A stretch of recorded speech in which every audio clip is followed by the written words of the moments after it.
Bonjour ou bonsoir à tous, vous qui regardez les vidéos, que ce soit le jour ou la nuit. Ici DVD Pro Catch.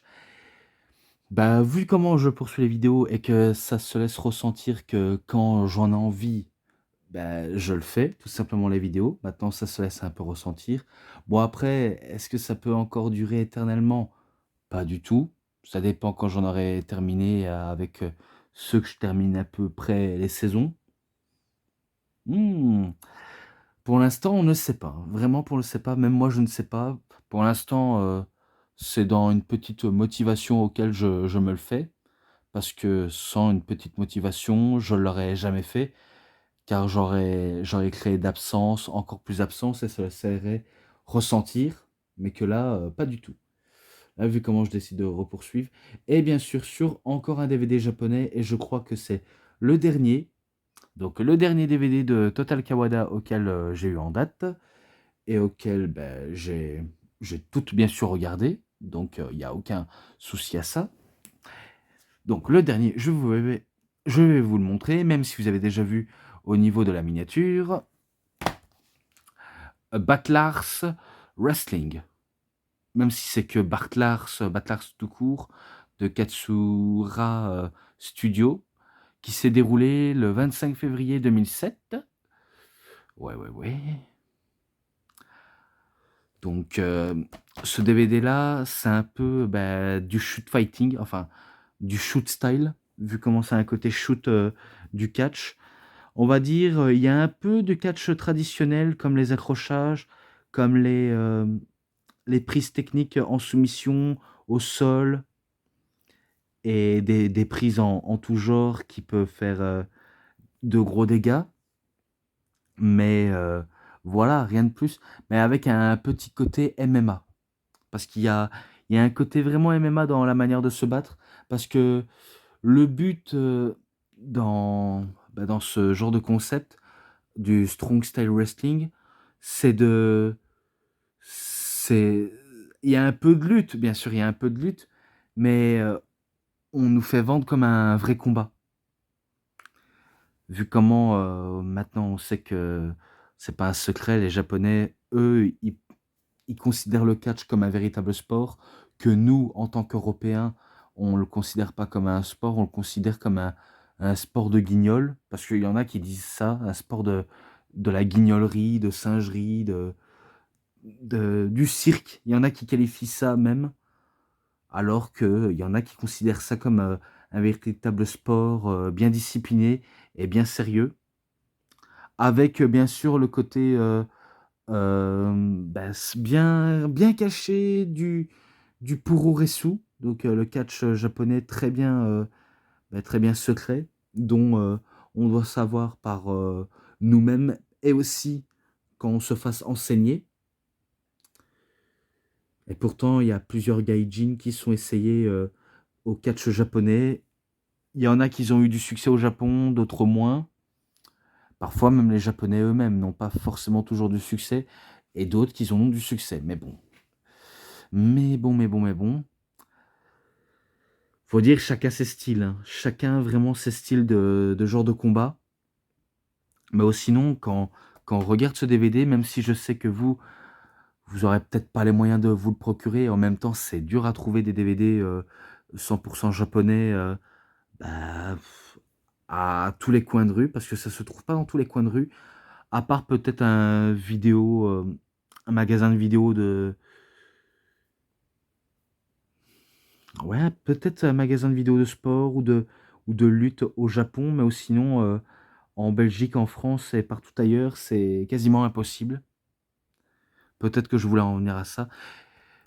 Concernant les matchs, il y en a que 5 et pourtant ils sont pas tous, courts. La plupart oui, mais quelques-unes non et en même temps, il dure, 1h22, ce DVD-là. D'ailleurs, je vous le montre avec les images que vous voyez. Donc voilà et si on compte bien, que 5 matchs. Donc là, je ne peux pas vous mentir. Et après les matchs, beh, je sais qu'un coup qu'il y a ceux qu'ils ont combattu et beh, ils font, un genre de petite, interview pour leur avis à propos de ce match. D'ailleurs, bah, le premier que je vais citer, c'est Manabu euh, Manabu Hara contre Keita Yano. Tout ce que je me rappelle dans ce match-là, c'est qu'ils ont fait un peu d'accrochage. Donc l'accrochage, c'est un peu prise de contact. Mais après, c'est que des séries de baffes et de coups de pied qu'on en a dans les matchs. D'ailleurs, à chaque match, on va avoir que ça, hein. Peu d'accrochage, mais beaucoup de coups de poing, coups de pied et de prises fatidiques et très brutales à la fois. Car on va avoir que ça, vraiment que ça.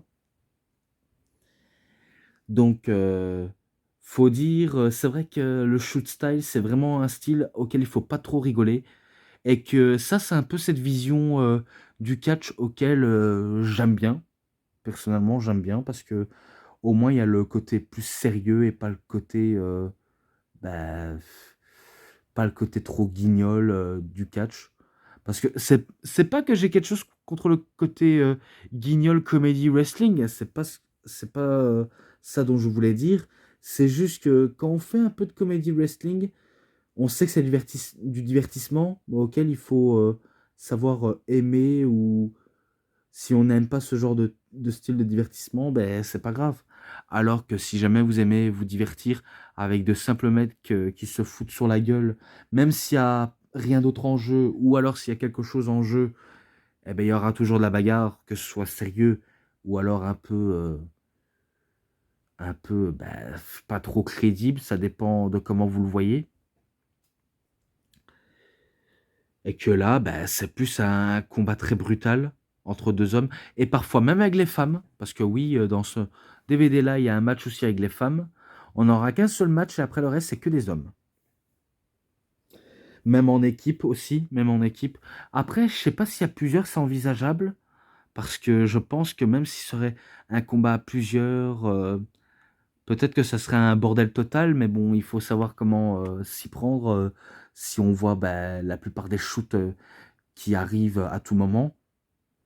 Et ce style de shoot, c'est à peu près dangereux. Parce que de temps en temps, on se reçoit des vrais coups au visage.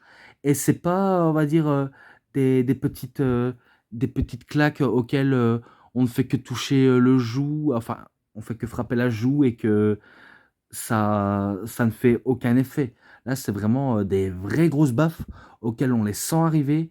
Et de temps en temps, ben, on peut de temps en temps décrocher la mâchoire ou bah, un peu des fois, sans malencontreusement, péter le nez. De temps en temps, ça peut arriver. Donc ce style-là, vraiment pas prendre à la légère, hein, parce que s'il y en a qui prennent à la légère et qu'ils ont un doute, eh ben, à vous de voir, hein, vraiment à vous de voir, même si, je peux rien d'autre à dire sous ce sujet-là. Et tout ce que je sais, beh, c'est victoire de, Manabu Hara, qui remporte par soumission, si je ne me trompe pas, en faisant soit un triangle choke ou alors, une kimura renversée. Peu importe des 2, mais en tout cas, c'est un 3,40. Voilà. Et ensuite, on est au deuxième match auquel, c'est un combat féminin comme je vous l'avais dit, auquel on va opposer Toshi Uematsu, donc, une catcheuse que j'ai citée précédemment dans le DVD de Mayumi Ozaki, qui est présente en plus dans ce DVD. Et auquel ben, j'ignorais elle avait fait aussi du shoot style wrestling. Et ben finalement, j'étais pas au bout de mes surprises. Et peut-être qu'il y en a d'autres qui sont rentrés un peu dans le cercle du shoot style wrestling, catché plus durement et pas trop comiquement, même si je suppose que ça se dit pas du tout comiquement. Si ça se dit pas, bah, tant pis, je l'ai enfin dit mon fameux mot. Et concernant ce match-là féminin, eh ben, on a affaire à des guerrières, hein. Vraiment à 2 guerrières, vu comment, on en a quelques-unes, de temps en temps, qui font bah, un peu, à l'opposé du shoot style wrestling, alors qu'on va directement dans la direction là, souvent ça peut être très brutal, hein, que ce soit à la fois pour les hommes ou pour les femmes. Et d'ailleurs, les femmes, ils nous ont prouvé qu'elles savent aussi se battre comme les hommes. Parce qu'en utilisant des paumes de la main assez brutales au niveau de la tête, de temps en temps un peu au niveau du corps, comme au ventre ou au dos, et après des enchaînements sur le bras, sur les jambes, quelques prises de temps en temps assez brutales comme les Modern Line Suplex, German Suplex, et j'en passe des trucs. Vraiment, j'en passe des trucs. Eh ben, on en a eu pour notre grade. Et au moins, ça enlève quelque part l'image de la femme un peu jolie, un peu fragile, voilà, qu'elle a à se poser en faisant kawaii. Voilà, là, c'est totalement à l'opposé. Là, c'est vraiment des femmes assez brutales qui en veulent justement, qui sont assoiffées de violence, qui sait, assoiffées de sang, assoiffées de bagarre. Qu'est-ce que vous voulez que je dise? Et que c'est vrai que qu'on aime ou qu'on n'aime pas, chacun a ses goûts. Par exemple, parfois j'aime pas trop le côté, un peu le côté trop douce du catch féminin, comme un peu côté trop doux du catch masculin. Ça dépend dans lequel je regarde dans un bon ou dans un mauvais sens, parce que souvent on peut l'interpréter de différentes manières, soit on n'aime pas. Il y en a qui n'aiment pas tout ce qui est trop divertissant, il y en a qui préfèrent quand c'est bagarre sérieux, il y en a qui vont préférer de regarder des combats sérieux que des combats qui n'est pas sérieux justement. Et d'autres qui adorent voir le côté très très divertissant. Et un peu à l'inverse de trop bagarre. On en a pour tous les goûts, hein. Je ne cesse de le répéter, mais on en a pour tous les goûts. Alors que dans ce match-là, si je ne me trompe pas, c'est Toshi Uematsu qui réussit à battre euh, Kyo- Kyoko Kimura. En plus, je l'avais complètement oublié de le citer. Kyoko Kimura. Donc, désolé si j'ai un peu oublié, mais bon, ce n'est pas grave. Auquel sa victoire bah, Toshi, Toshi Ukamatsu. Grâce à... Je sais que je l'ai répété deux fois, mais bon, il fallait que je le dise pour être plus clair et plus précise. Je crois que c'est grâce parce que elle a fait un torsion du bras, un genre de prise de maquis, mais en restant au sol, en maintenant juste le bras droit et ses jambes en entourant le bassin avec beaucoup de force et beaucoup de précision pour forcer à faire abandonner son adversaire et auquel elle gagne. Donc je crois que je ne me trompe pas sur ce coup-là, mais elle gagne. Pour ça, c'est un 3,5. Je le mets à 3,5. Même si je sais qu'on est plus que 3 matchs après c'est terminé, ça je le sais tout à faitement, mais auquel je vais poursuivre bien sûr. Auquel on a Ryojin Hijikata contre Hiroshi Kozakai, pardonnez-moi. Hiroshi Kozakai. Ah, il y en a qui sont pas nombreux. Ah, putain, j'arrive pas à parler. Il y en a qui sont pas très nombreux à se faire appeler Hiroshi, hein. Même si on connaît que tout simplement Hiroshi Tanahashi. Et les autres Hiroshi, on n'en connaît pas deux, ni trois, ni quatre. Parce que de temps en temps, ça peut être nombreux. Mais bon. Mais bon. Dans ce match-là, c'est un peu le même cas de figure qu'au début de l'ouverture du show. Et je me demande si à la base, ce concept-là, c'était pas pour un tournoi, pour être champion au titre ou pour gagner un trophée en termes de récompense. Mais à ce que j'ai vu dans le forum Cage Match, ça existe depuis les années 90, cette fédération de Battlars, et que ça a pris fin en 2011. À ce que j'ai vu comment il y avait les derniers événements, je me suis dit, ah bon, ça s'est terminé cette année-là. J'aurais cru qu'ils auraient encore continué, mais non. Mais non.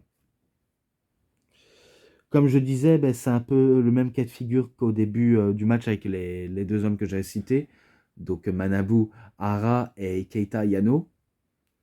Eh ben, ça a été aussi brutal. Même si j'aurais peut-être pu de mettre un autre style de note, mais je me dis, c'est un peu les mêmes tactiques qu'au début, mais il n'y a pas de mal à veille.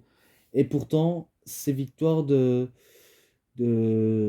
Ryoji Ishikata par soumission, je pense. Parce que de temps en temps, on peut finir par KO, par soumission, mais je ne pense pas par tomber. Parce que je crois que je l'ai vu. J'ai peut-être pas vu des gens faire le tomber, à part d'essayer de mettre KO leur adversaire le plus fort possible avec des coups de poing, des coups de pied qui arrivent directement au visage ou à l'arrière de la tête. C'est très brutal et violent. Mais voilà comment on conclut un match, vu comment c'est un peu leur politique dans ce genre de petite fédération.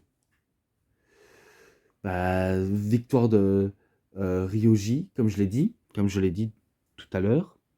Ex, c'est un 3,40, donc le même qu'au début.